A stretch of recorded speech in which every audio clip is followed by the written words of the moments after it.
Hi, it's Robert Mitchell, and I'm here at the Toronto International Film Festival. Hi. Good, how are you? Good, thanks. Welcome to Midnight Madness. Thank you so much. I'm so excited to be here.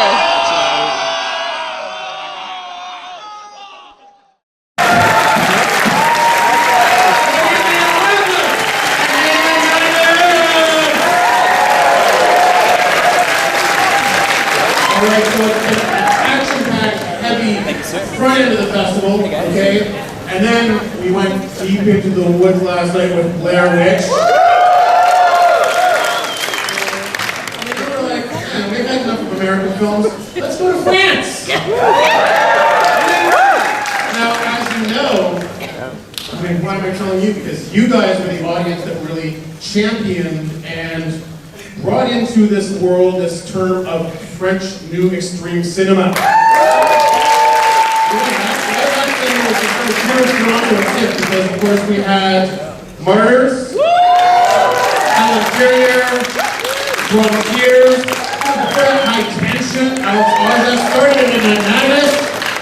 Well, we're going back to France, and of course we're going to be getting grisly. But let's just get serious. Are there any vegetarians in this audience? Show of hands. Oh, no. Because honestly, you don't know right now, but this film is for you.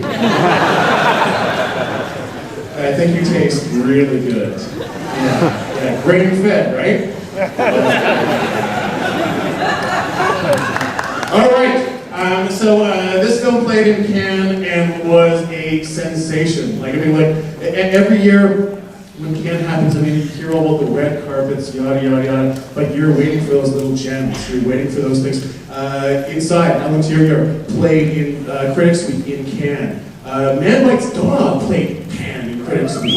Like, so you wait, you hear for those gems, and you wait for the ripples. Like, what is that? And this one really rippled and disturbed a lot of people. And I'm gonna say, I do watch a lot of films, and a lot of extreme films. I apologize to my wife for making her endure all of that stuff.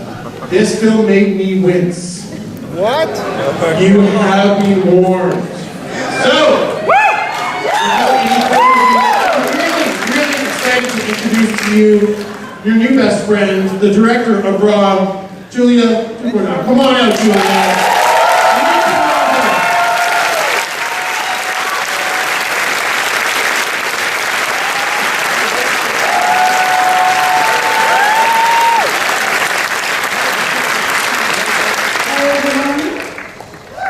Bonjour. It's a lot of you guys. Didn't expect that.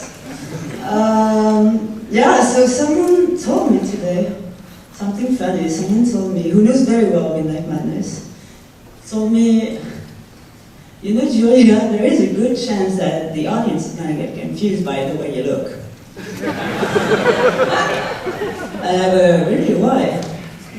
And he says, because they are used to much hairier guys on this side.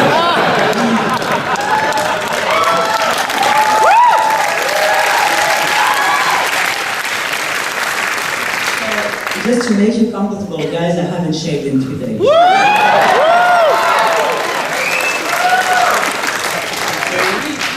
You're going to understand something when you see my movie, by the way.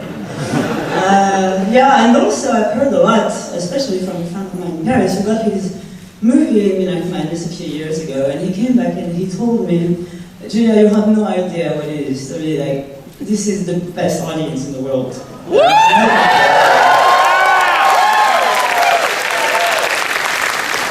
I'm glad you're happy about this, because now the pressure is on you guys.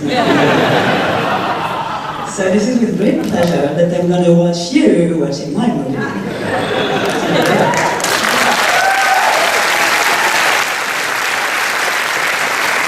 One second. We're going to picture for with all of you guys.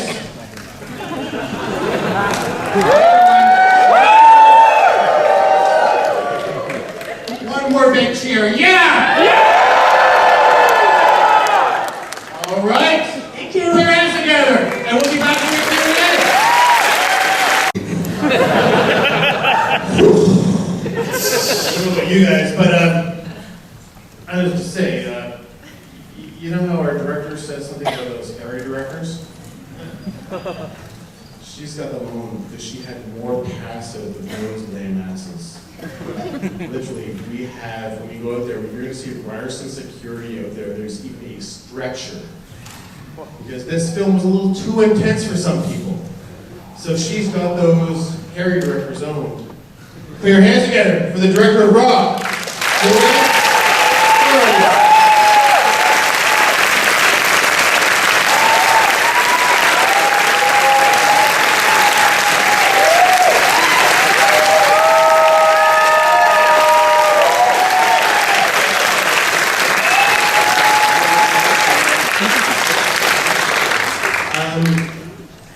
So, can you talk about Frost Week?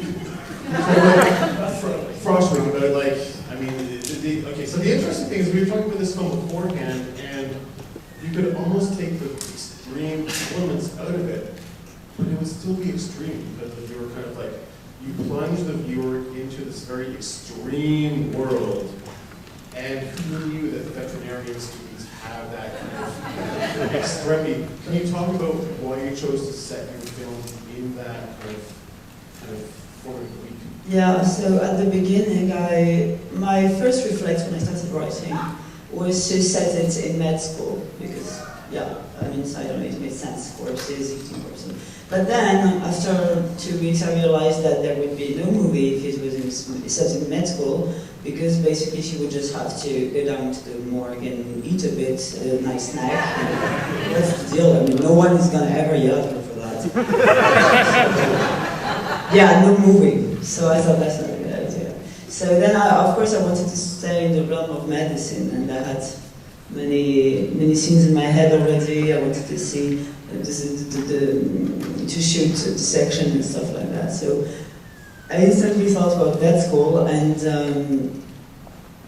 also because, of course, the parallel between animal and human beings, and the animality in her and everything, it made perfect sense. So it was very quick that I chose this. Yeah, and how easy was it to get access to kind of like that world? I mean, well, the thing is that my producers made it easy for me, but I'm not sure they could say the same. So which producer got the cow? The cow actually was for free. No, but I'm actually very serious. It was just one of the teachers there that helped us a lot.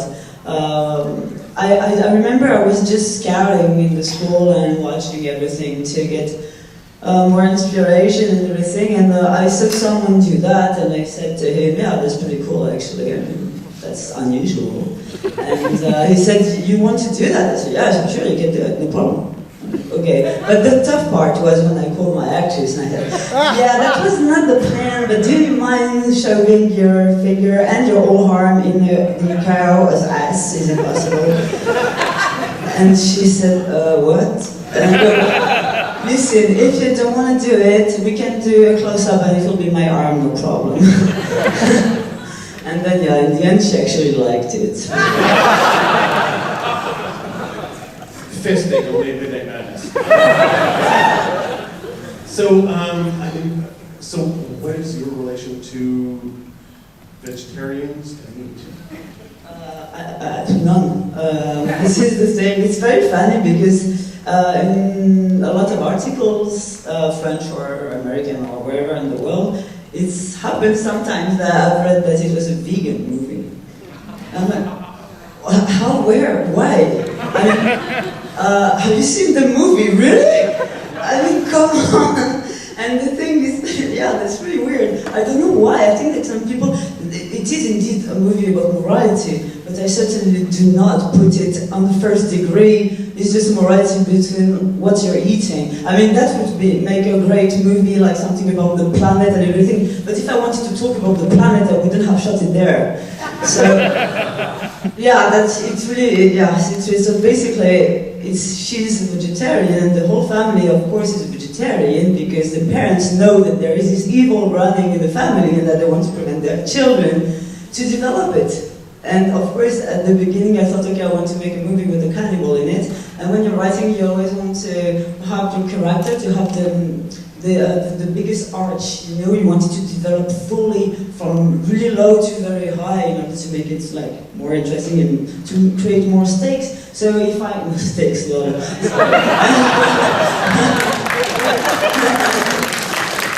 And yeah, so cannibal, the extreme opposites, vegetarian, make complete sense, that's why. But no, I eat meat, I have nothing against vegetarians, no, I have no point of view on it. Now, for me, one of the favorite points when I saw the film, and you started off writing for me because of Laurent Lucas. So this is the actor who was in Fabrice Dewaltz's Calvaire, who's in Alleluia. This actor is such an incredible actor. Can you talk about working with him, the actor who played the father? It was very fluid, very, very smooth, very, very nice. Very, I know he's an amazing person. He's so sweet, and he immediately said yes. I mean, I was a bit scared to send the script, of course, because I didn't know him, and actually, for many reasons, I had so much cast to do on this movie, because you've seen that there are a lot of extras, and each extra I chose him or her in order to create a prom. So it took a lot of time, and the part of the father, I hadn't found it like maybe 2 weeks before shooting, so we were kind of in a rush. And he came to my mind, of course, because of all the movies he's been in, and because of his acting that I really like. And he's such a horror buff that, he read it in the night, and he called me next morning and said, yeah, of course. And then, before I open up the audience here, so your lead actress, what kind of direction did you give her? She's got a very kind of like, almost haunted, kind of like she's just very indrawn. How did you kind of like mold her for that, or what direction did you give to her? Well, there is one thing to know beforehand, is that I've been working with Garance, who plays the main character, since 6 years now. She was in my first short, and it was her first appearance in any movie. She had never made any theater, so she was 12 when she did my first short. So we grew up together in the movie making business, if I can say, because she's been in all my movies since then. And I have a very close relationship with her. She's like my little sister, and we know each other very well. So basically, for me, I really like the chemistry we have on set, because I don't like to talk too much on set. Two actors, with technicians is different, but two actors, I don't like to talk too much because I don't like to psychologize, no? What? Somehow? Everything. I don't really believe in telling like the whole backstory of the character, like 2 minutes before shooting one scene. Like normally this should have been done in prep or even before. So I don't do that much. And what I love with Garance is that it's only almost about keywords together, and we know each other so well that I can tell her something that's, for example, doesn't mean anything to the rest of the crew. Like I could tell her Eiffel Tower, and she would know what to do, you know. And it's almost like this, and also I work a lot with the body. It's the case with all actors, and of course even more for her, because she has a lot of physical scenes in the movie, as you've seen, especially, for example, the scene under the sheep that was extremely physical for her. So I work a lot with the body positions, it's almost like sometimes as simple as a tilt of the head, like when she's watching him playing football and she looks so crazy, and before she starts bleeding in the nose, and it's just like she spent like maybe 4 hours just in the same position like this, looking up, and she had no tears at the end. She was completely dry in the end. And it's just as simple as a body position. And at the same time, I also try to have a set, any room, any bedroom, to have furniture that was very close to the floor, so that all the characters would have like animal-like postures, because since it's like a slouchy couch or something like this, or a mattress on the floor and everything, so you're on your old knees, or you're doing this and stuff, so that I don't want people to be standing like this, it wasn't part of the movie. So you're like cutting off the legs of chairs and tables just to kind of get them contorted? Honestly, you've seen the bedroom, we just threw garbage in the room, basically. It was really not it's super thought before in advance and everything, but we did something a bit, as you said, a bit raw in terms of sets. It's very ironic that we're in the middle of a university campus. That's basically all the furnishings around us. Do we have any questions from the audience? Yes, sir. Can you stand up because I don't see who's speaking? Sorry. Oh, hi. That's you, I'm saying hi to you. Yeah. You had a lot of references to bestiality in the script, such as when the guy talks about fucking monkeys at the beginning of the movie, she's very animalistic in the sex scene, and of course there's fisting a cow. I was wondering if you saw any connection between bestiality and cannibalism, and if so, how did you bring that out in the script?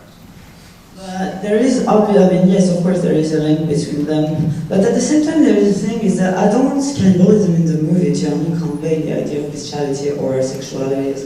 This is actually a question that I've been asked a lot about what does the cannibalism in the movie mean, and I think it's nice it means a lot to me. I have a lot of different takes on this. I think it's better if I don't give a key for this one, because honestly I think it would be a shame. I think it's pretty much like what you want to see in it, because if it hurts you when you see it, and where it hurts in the good place, where you get interested and you want to know more, it means that it brings something in you, and this something is only yours, because the movie is talking about something very archaic, this kind of desires, dark desires and stuff like that, and I think they can morph from people to people. Did that answer your question? It's interesting because, when it comes to animals and it comes to what we eat, it's so far removed. You sexualize the fisting of the cow. I grew up in the country.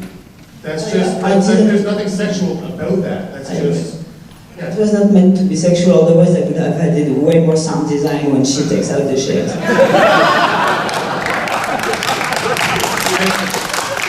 And that's the interesting thing about the film, is that you're dealing with this profession which is very technical and is dealing with this.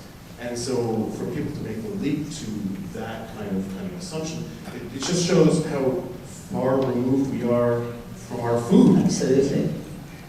That's not what I'm talking about in the movie again. Yes, you there. Okay, hold on. In English, hold on.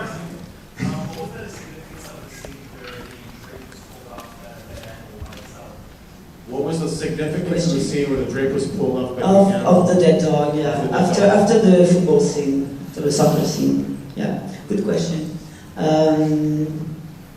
I see personally, and again it's only me, I see it as a premonition of Adrian's death.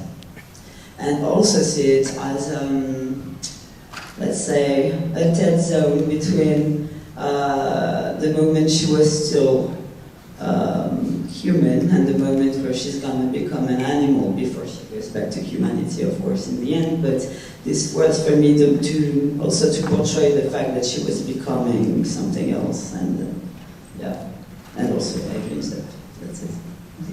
Okay, here's the front row here. The makeup effects on the wounds were very convincing. Certainly were very important to punctuating the story and making it believable. Can you tell me about the work that was done for the effects? So for the special effects, I personally like to work with set special effects as much as I can. I'm not crazy about CGIs, even though there are CGIs in the movie, but there are more set special effects, I'd say, because I think they give a more vintage and relatable feel to the movie. I can't relate too much to CGIs, I must say, because we see too much even in commercials and stuff. So I think it's a bit cold. So I always work with the same company in France that's called Atelier 69. They've done my short and then my tube feature and then this one. And actually, of course they're really amazing, otherwise I wouldn't be working with them. And I really like the way, when you have special effects day on the shooting, it really feels like you're going back to summer camp or to middle school or stuff like that. It's really like everybody is a bit wants to touch the fake blood, wants to try the finger. Finger is gummy bears, by the way. yeah, so I really like this kind of thing. It's a kind of breath of fresh air in the shooting, these kind of things. So there you have it, Gummy Bears, movie magic. All right, on the side here, yeah. Hugely impressed by the movie. Do you have any interest in going to Hollywood shoot? And if so, is there a particular horror property that you consider reinventing? So the question was, does she have interest in going to Hollywood, and is there a particular horror property that she wants? Are you asking her if she wants to do a remake or a reboot? Reinvent it. Okay. I mean, so what kind of, when it comes to the genre of horror, what kind of stuff do you like to pursue? Well, I'm currently writing my second feature in French, so it will be a French movie. I am, of course, interested. The thing is that I don't think in terms of Hollywood or not Hollywood, I don't have this kind of Eldorado thing. I like making movies in France as well. I mean, my producers are amazing, and I would actually not like to let them go. So it's, the thing is, I think that I would like to make a movie in English because of the genre. And because there are some things that are different, it's not the same feel when it's a movie in English and a movie in French. I mean, I think, for example, that French makes make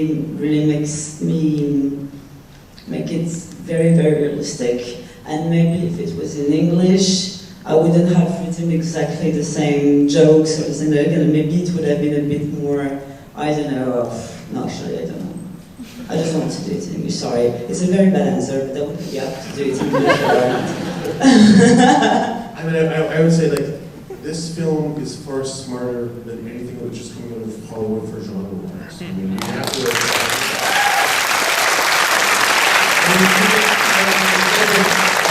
should see Koyoshi Kurosawa film Daguerreotype, because he chose not to make a film in English, but a Japanese director chose to make a film in French.